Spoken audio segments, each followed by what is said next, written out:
አብ ወወልድ ወመንፈስ ቅዱስ አሐዱ አምላክ አሜን። ምዕራፍ 11 በአባትነት ሥርዓት ከልጁ በማይቀድም በእግዚአብሔር አብ ስም፣ በልጅነት ሥርዓት ወደ ኋላ በማይል በእግዚአብሔር ወልድ ስም፣ ከእነርሱ ጋር በሕልውና በባሕርይ ትክክል በሚሆን በመንፈስ ቅዱስም ስም ቅዱሳን ደቀ መዛሙርቱ አባ አካለ ክርስቶስ፣ አባ ዮሴፍና አባ ገብረ መስቀል የጻፉትን ለሚሰማው የሚያስደነግጥ ጠላትንም የሚያስጨንቅ የአባታችን የአቡነ ዜና ማርቆስን የገድሉን የምስክርነቱንና የትሩፋቱን ዜና መጽሐፍ ማንበብ እንጀምራለን። የአባታችን የዜና ማርቆስ ጸሎቱና በረከቱ በአገራችን በኢትዮጵያ በሕዝበ ክርስቲያን ሁሉ ላይ ለዘላለሙ አድሮ ይኑር አሜን። ዳግመኛም የአባታችን የዜና ማርቆስ የዘመዶቹን ትውልድ ሐረግ እነግራችኋለን። የእምነ ጽዮንና የመድኃኒነ እግዚእ ክርስቶስ ዘመዳ የሀገር ወረብና የጽጋጃ መምህር የሆነውን ታላቁን አባታችን አኖሬዎስን ከጸጋ ዛብ ወንድም ከዘራ አብርሃም ወለደችው። ጸጋ ዛብም የአባታችን የአቡነ ተክለ ሃይማኖት አባት ነው።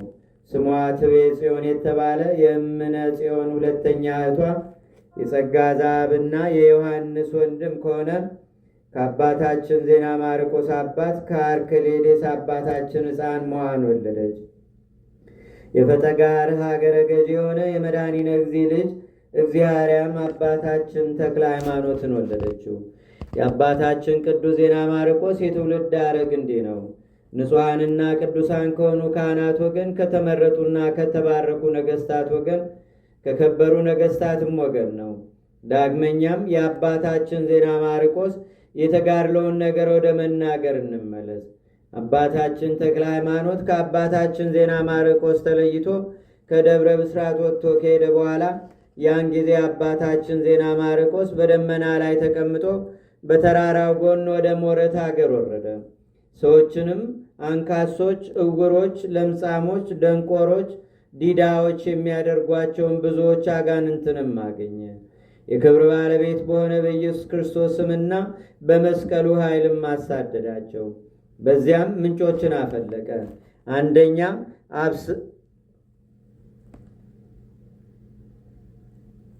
አንደኛም እብስቆት በተባለ ዱር፣ ሁለተኛ ሺህርካብ በሚባል በገተም ምድር ከገደል በታች ባለው ሜዳ፣ ሦስተኛም በዛይድ በገማዶ በእለበጅ ዱር አፈለቀ። እነዚያ ክፉዎች አጋንንት አስቀድሞ ያሳመሟቸው በሽተኞችንም በሊህ የጠበል ውሃዎች ሁሉንም አዳናቸው። ከዚህም በኋላ ዳግመኛ በኤልያስ ሰረገላ ተቀምጦ እግዚአብሔርን ወደማያውቅ ስሙ አብድልማል ወደሚባል የአዳላ አገር ንጉሥ ሄደ።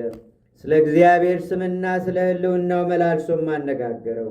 የአዳል ንጉሥ አብድልማልም በአባታችን ዜና ማርቆስ ላይ ተቆጣ። ጦሩንም አንስቶ ወርውሮ ጎኑን ወጋውና አባታችን ዜና ማርቆስ ወዲያውኑ ሞተ። የእግዚአብሔርን መልአክ ቅዱስ ሩፋኤል ወደ እርሱ ወርዶ ያለ ጉዳት ጤነኛ አድርጎ አስነሳው። አባታችን ዜና ማርቆስም ከሞት ድኖ ተነስቶ የአዳል ንጉሥ አብደልማልን እንዲህ ብሎ ገሰጸው፣ አስተማረው። እኔን ሞት ቢመታብኝ ፈጣሪ እግዚአብሔር እንዲህ ያስነሳኛል። አንተን ግን ፈጣሪ ቢገድልህ እንደ እኔ ማን ያነሳል? ንጉሥ አብድልማልም መልሶ እንዲህ አለ፣ ከሞት የሚያስነሳኝ ለእኔም ፈጣሪ ጽፍሮን አለኝ አለ። አባታችን ዜና ማርቆስም ዳግመኛ መለሰ እንዲህም አለው፣ አምላክ ያልሆነ ጣዖትህ ጽፍሮን ይችላልን? ራሱን ማዳን የማይችል ሌላውን እንዴት ያድናል? ንጉሡም መለሰ፣ ፈጣሪ ጽፍሮንን ማን ይገድለዋል አለ። አባታችንም እንዲህ አለ መለሰም፣ በነፍስ በሥጋ የሚገድልና የሚያድን ከእጁ የሚያመልጥ የሌለ ፈጣሪ እግዚአብሔር አለ፣ እርሱ ይገድለዋል አለው። ይህም ቃል በአባታችን ዜና ማርቆስ አንደበት ሳይፈጸም ከሰማይ መብረቅ ወርዶ ጽፍሮን ጣዖትንና አገልጋዮቹን አቃጠላቸው። የሥራው ሰዎችን ሁሉ እንደ ደረቅ እንጨት አነደዳቸው። ንጉሥ አብድልማልም ደንግጦ ከዙፋኑ ላይ ወደ ምድር ወደቀ። ሰራዊቱም ሁሉ ወድቀው እንደ በድን ሆኑ። በሙሴ ዘመን በግብፅ አገር እንደሆነውም በመተሎሙ ዘመንም እንደተደረገው ከዓርብ እስከ ሰኞ ያቺን አገር ጨለማ ሸፈናት። የዚያች አገር ሰዎችም ቀኑንና ሌሊቱንም ለይተው ሳያውቋዩ የአባታችን ዜና ማርቆስ የተወጋው ጎኑ ግን ቁስሉም ሳይኖረው የተከፈተ ሆኖ ነበር። የእግዚአብሔር መልአክ ቅዱስ ሩፋኤልም አድኖታልና ከተወጋው ጎኑም እንደ ፀሐይ ብርሃን ያለ ብርሃን ወጥቶ ከንጉሥ አብድልማል ፊት ያለውን ጨለማ አራቀው። አባታችን ቅዱስ ዜና ማርቆስም ዛሬስ በፈጣሪ እግዚአብሔር አታምንምን? አለው። ንጉሥ አብድልማልም እንዲህ ሲል መለሰ፣ አሁንስ አመንኩ። አምላክ የሚገድል የሚያድን እውነተኛ አምላክ እንደሆነ አውቄአለሁና። ያን ጊዜም አባታችን ቅዱስ ዜና ማርቆስ ፈገግ አለ። እግዚአብሔርንም እንዲህ ብሎ አመሰገነው። የእስራኤል አምላክ እግዚአብሔር ይክበር ይመስገን። ብቻውን ድንቅ ታምራትንም በባሪያው ላይ ያደረገ የጌትነቱም ስም ይክበር ይመስገን። ክብሩም ምድርን ሁሉ ይምላ። ይሁን ይሁን። ከዚህም በኋላ ንጉሥ አብድልማል አባታችን ዜና ማርቆስን ልዑልና ገናና እግዚአብሔር ያከበረ አባት ሆይ በእኔ ላይ የወደድከውን አድርግ፣ በልዑል ፈጣሪም ስም አጥምቀኝ አለው። አባታችንም ደስ አለው። መስቀሉንም ይዞ ምድሩን ባረከ፣ አማተበ። ይህ ንጉሥ አብድልማልም ከምድረ ነጊሶ በላይ ባለች በቡልቡል ሀገር ላይ ባሰራት ቤት ውሃን አፈለቀ። በዚህም ባፈለቀው ውሃ ንጉሡንና ሰራዊቱን ሁሉ አጠመቃቸው። ያን ጊዜም ለክርስትና ጥምቀት በክህነት አገልግሎት ይራዱት ዘንድ ከገዳመ ባርካ አባ ተጠምቀ መድን፣ ከደብረ ሃሌሉያ አባ ሳሙኤል፣ ከበጌምድር አባ ብንያም፣ ከደጋ በለሳ አባ ሰምረአብ፣ ከደብረ ዞዝና ከደብረ ሞጊና አባ አብሳዲ መጡ። ከምድረ ነጊሶ በታችም በሀገር ቀውት ባለች በንጉሥ አዳራሽ ውስጥ መሥዋዕትን አዘጋጅተው ከእግዚአብሔር በተቀበለው ታቦት ላይ አክብረው ቅዱስ ሥጋውንና ክቡር ደሙን አቀበሏቸው። ይህችም ታቦት በሊቀ መላእክት ቅዱስ ሩፋኤል ስም የተቀረጸች ናት። በእስክንድርያ ሀገርም ነበረች። እስላሞች በነገሱበት ዘመንም ቤተ መቅደሷን የሸሪፍ ልጅ አህመድ ሲያፈርሳት ያን ጊዜ የእግዚአብሔር መልአክ ቅዱስ ሩፋኤል ይህችን ታቦት ወስዶ በገነት ከዕፀ በለስ ሥር አኑሯት ነበር። ከዚያም አምጥቶ ለሊ ቅዱሳን ሰጣቸው። የዚያች አገር ሰዎችም የሆነውን ይህን ነገር ሁሉ በሰሙ ጊዜ ወደዚህ ንጉሥ መጥተው ይህ ሥራ የኛ ሰው ከሞት እንዴት አዳነ አሉት። ንጉሡም እንዲህ ብሎ መለሰ፣ እርሱ የሥርዓት ሰው አይደለም፣ የእውነተኛ አምላክ የኢየሱስ ክርስቶስ አገልጋይ ነው እንጂ። እናንተም እንደኔ አምናችሁ በዚህ አባት ዜና ማርቆስ እጅ ተጠመቁ። የዚህም እንግዳ ሰው የአባታችን ዜና ማርቆስ አምላክ ታላቅና ከፍ ከፍ ያለ ከእርሱ በቀር ሌላ አምላክ የሌለ ፍጥረትን ሁሉ የፈጠረ ነው። የዚችም አገር ሰዎች ሁሉ በዚህ ንጉሥ ስብከት አምነው በአባታችን ዜና ማርቆስ እጅ ተጠመቁ። የዚህም ንጉሥ የጥምቀቱ ስም ሳይለ ሩፋኤል ነው። የሚስቱም የጥምቀት ስም ዓመተ ክርስቶስ ነው። እርሷም የክብር ባለቤት በሆነ በጌታችንና በአምላካችን በመድኃኒታችን በኢየሱስ ክርስቶስ ስም በአረማውያን እጅ አንገቷን የተቆረጠች ናት። ከዚህም በኋላ በክርስትና ጥምቀትና በቁርባን ስርዓት ለመራዳት የመጡ እነዚያ የከበሩ ጻድቃን ግን በአባታችን ዜና ማርቆስ ላይ የሠራውን የእግዚአብሔርን ድንቅ ሥራውን እያደነቁ ወደ የገዳማቸው ተመለሱ። አባታችን ዜና ማርቆስም ሳይለ ሩፋኤል ተብሎ ከተሰየመው ንጉሳቸው አብድልማል ጋር የዚያችን አገር ሰዎች የክብር ባለቤት የሆነ የጌታችንና የአምላካችን የመድኃኒታችን የኢየሱስ ክርስቶስን የወንጌልን ሃይማኖት እያስተማራቸው ከዚያ ንጉሥ ጋር 3 ወር ከ7 ቀን ተቀመጠ። በዚያም ወራት የተጠመቁ ቁጥራቸው ከሴቶችና ከልጆች ጋር 802,000 ነው። ከዚህም በኋላ አባታችን ዜና ማርቆስ ከዚያች አገር በደመና ተነጥቆ ወደ ኢየሩሳሌም ደረሰ። ከከበሩ ቦታዎችም ተባረከ። ወደ ደብረ ዘይትና ወደ ደብረ ታቦርም ወጣ። ከክብር ባለቤት ከጌታችንና ከአምላካችን ከመድኃኒታችን ከኢየሱስ ክርስቶስን መቃብር ከደብረ ጎልጎታ ማፈርን ወስዶ በአሞራዎች ክንፍ ላይ ጫነ። የክብር ባለቤት ጌታችንና አምላካችን መድኃኒታችን ኢየሱስ ክርስቶስ ከተጠመቀበት ከዮርዳኖስም ውሃን ቀድቶ አንዱን ንስር አሸክሞ ወደ አገሩ ደብረ ብስራት ተመለሰ። ያንም ለደብረ ብስራት፣ ለደብረ ገርባ፣ ለአብስቆት ገዳም ለበሽተኞች የሕይወት ውሃን ላፈለቀበት ለምድረጋይ፣ ለምድረጋይ ነጊሶ፣ ለገዳመ ድንስ ለየሻና ለሰገድ ገዳም ለፈረዋሻ አከፋፈለ። ውሃውንም እንዲሁ ከሊህ አገሮች ውሃ ጋርም ጨመረው። ያን ጊዜም እነዚያ ቦታዎች በእግዚአብሔር መልአክ በቅዱስ ሩፋኤል እጅ ተባረኩ። ከዚህም በኋላ አባታችን ዜና ማርቆስ ወደ ጳጳሱ አቡነ ጌርሎስ ሄደ። ሁለቱም በመንፈሳዊ ሰላምታ ሰላም ተባባሉ። አባ ጌርሎስ ጳጳስም አባታችን ዜና ማርቆስን ልጄ ሆይ ከእንግዲህ አንተ አባቴ ነህ አለው። በዚያችም ሌሊት በአባታችን ዜና ማርቆስ እጅ በምሁር አገር እግዚአብሔር ያደረገውን ድንቅ ሥራውን እየተጨዋወቱ አደሩ። በማግስቱም አባታችን ዜና ማርቆስ የክብር ባለቤት የጌታችንና የአምላካችን የመድኃኒታችን የኢየሱስ ክርስቶስ ሃይማኖትን አስቀድሞ ወደ አስተማረባት ወደ ምሁር አገር ሁለቱም በደመና ተነጥቀው ደረሱ። ፄዋ መስቀልም ባመነች በ5ኛው ዓመት በቤቷ ተቀበለቻቸው። በዚያም አደሩ። በማግስቱም ከአባ ጌርሎስ ጳጳስ ጋር የአባታችን ዜና ማርቆስን መምጣቱን የዚያች አገር ሰዎች ሰምተው በቱ። በፄዋ መስቀልም ደጅ ተሰበሰቡ። አባታችን ዜና ማርቆስን አባ ጌርሎስ ጳጳስ ሕዝብ ወደ ተሰበሰበበት ወደ ውጭ ውጡ፣ አባታችንም ተገናኛቸው። በአባታችን ዜና ማርቆስና በአባ ጌርሎስ ጳጳስ ፊትም ቀርበው እጅ ነሱ። አባታችን ሆይ በደህና አለህን?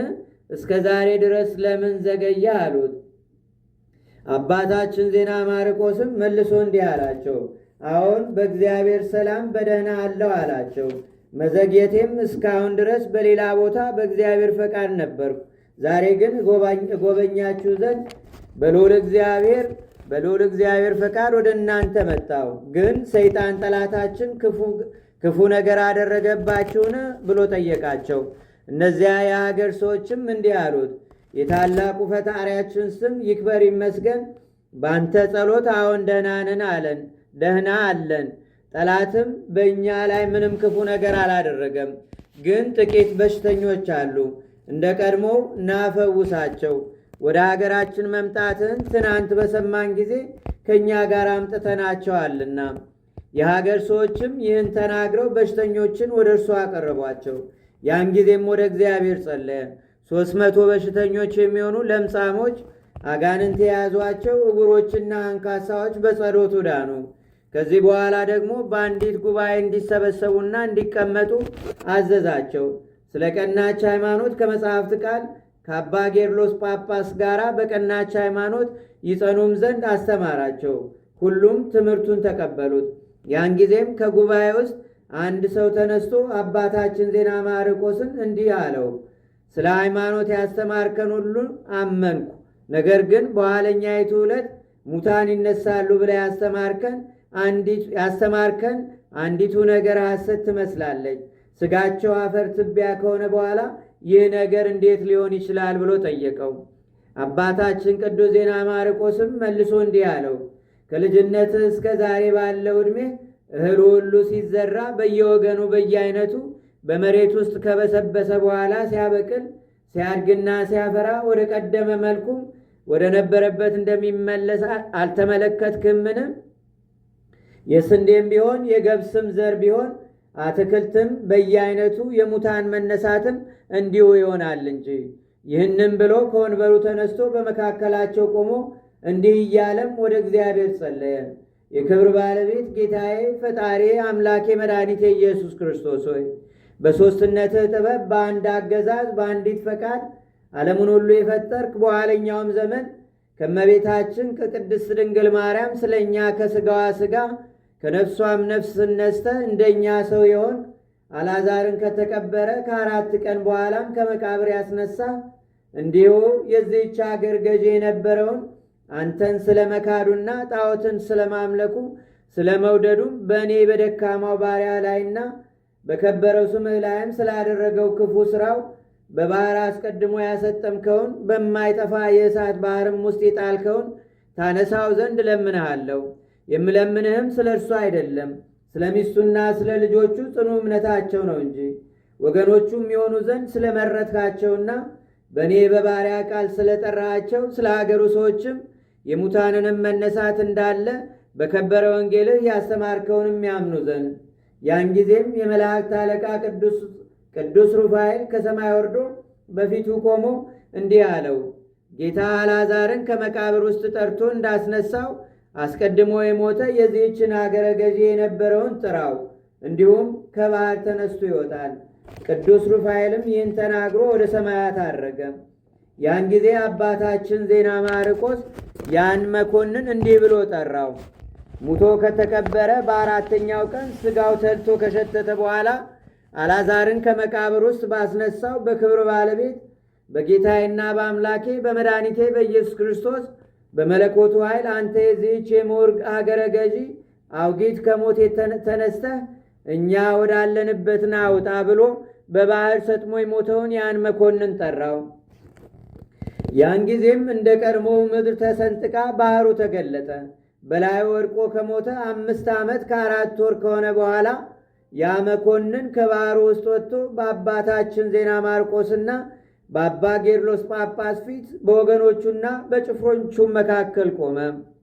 የምሁር ሰዎችም ገዢያቸውን ከሞት ተነስቶ ባዩ ጊዜ አባ ዜና ማርቆስ ታላቅና ልዑል በሆነ በፈጣሪው ኃይል በእውነት ድንቅ ታምራትንና ኃይልን የሚያደርግ ነው እያሉ ጮኹ፣ ደነፉም። ከዚህም በኋላ እንዲህ ሲሉ ጠየቁት፣ በባህር ላይ ወድቀህ በውስጡ ከተደፈንክ በኋላ ከሞት እንዴት ተነሳ?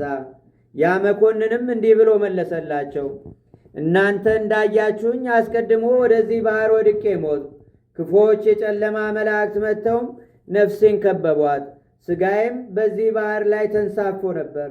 የጨለማ መላእክቶችም በሲኦል ወዳለ የእሳት ባህር ውስጥ ነፍሴን አወረዷት። ዛሬ ግን በስቃይ ቦታ ሳለሁ የእግዚአብሔር መልአክ ቅዱስ ሩፋኤል መጣ። ከስቃይ ቦታም አውጥቶ ሥጋዬ ወዳለበት ወደ ባህር ወሰደኝ። አንቺ ነፍስ የቅዱስ ዜና ማርቆስ አምላክ የምሕረት መገኛ ጌታ ኢየሱስ ክርስቶስ ወደ ሥጋሽ ተመለሺ አለሽ ብሎ ነፍሴን ከሥጋዬ ጋር አዋሃዳት። ያን ጊዜ ነፍሴ ከሥጋዬ ጋር ስትዋሃድ እናንተ አሁን እንደምታዩኝ ከባህር ወጥቶ በመካከላችሁ አቆመኝ። ዳግመኛም እንዲህ አለ፣ ሁላችሁም ሰዎች ወንድሞቼ ስሙ።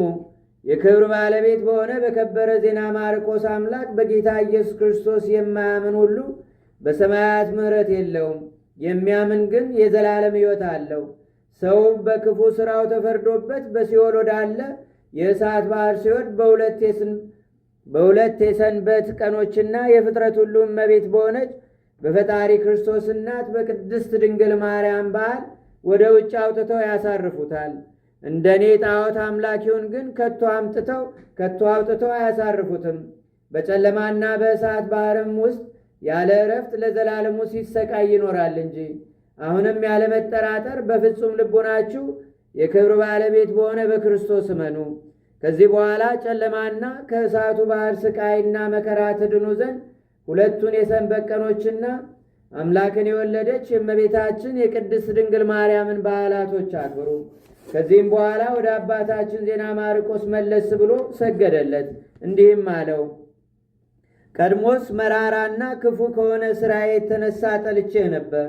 ዛሬ ግን የተጋድለው ነገር ከማርና ከስኳር የሚጥመኝ ሆኖ የሚያስፈራ ከሆነ ከኃጢአት ሞትም አዳኝ ሆነኸኛልና፣ አሁንም አባት ሆይ ዳግመኛ በሲኦል ወዳለ የእሳት የጨለማ ባህር ውስጥ እንዳልወድ በፍጥረቱ ሁሉ ጌታ በወለደችውም በፍጥረቱ ሁሉም እመቤት ቅድስት ድንግል ማርያም አማጽኛለሁ።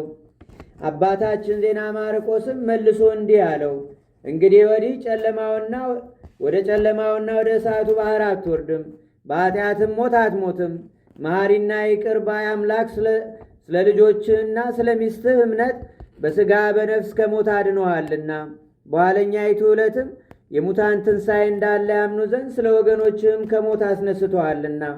ስለዚህም የአሸናፊ እግዚአብሔር ልጅ በሥጋም የድንግል ማርያም ልጅ ከአባቱና ከመንፈስ ቅዱስ በሥልጣን የተካከለ አልዓዛርን አስቀድሞ አስነሳው። የምሁር አገር ሰዎችም ይህን ድንቅ ተአምር ስላዩ እጅግ አደነቁ። ምስጉን የሆነ እግዚአብሔርንም አመሰገኑት። የዚያን መኮንን ሚስትም ጽዋ መስቀልም ከልጆቿ ጋር የባሏን ከሙታን ተለይቶ መነሳት በተመለከተች ጊዜ በታላቅ ድምፅ ጮኸች፣ እልልም አለች። የአባታችን የዜና ማርቆስ ጸሎቱና በረከቱ በሀገራችን በኢትዮጵያ በሕዝበ ክርስቲያኑ ሁሉ ላይ ለዘላለሙ አድሮ ይኑር፣ አሜን። ከአባታችን ከአቡነ ዜና ማርቆስ ረድኤት በረከት ይክፈለን። ከእመቤታችን ከቅድስተ ቅዱሳን ከድንግል ማርያም ረድኤት በረከት ያሳትፈን። የሰማነውን በልቦናችን ያሳድርብን። ከሁሉም ቅዱሳን ጻድቃን፣ ሰማዕታት፣ ደናግል፣ መነኮሳት በቀደምት ረድኤት በረከትን ይክፈለን። እመቤታችን የቅድስት ድንግል ማርያም ጣዕሟን በአንደበታችን ፍቅሯን በልቦናችን ያሳልብን። ቀበለው እግዚአብሔር አቡነ ዘበሰማያት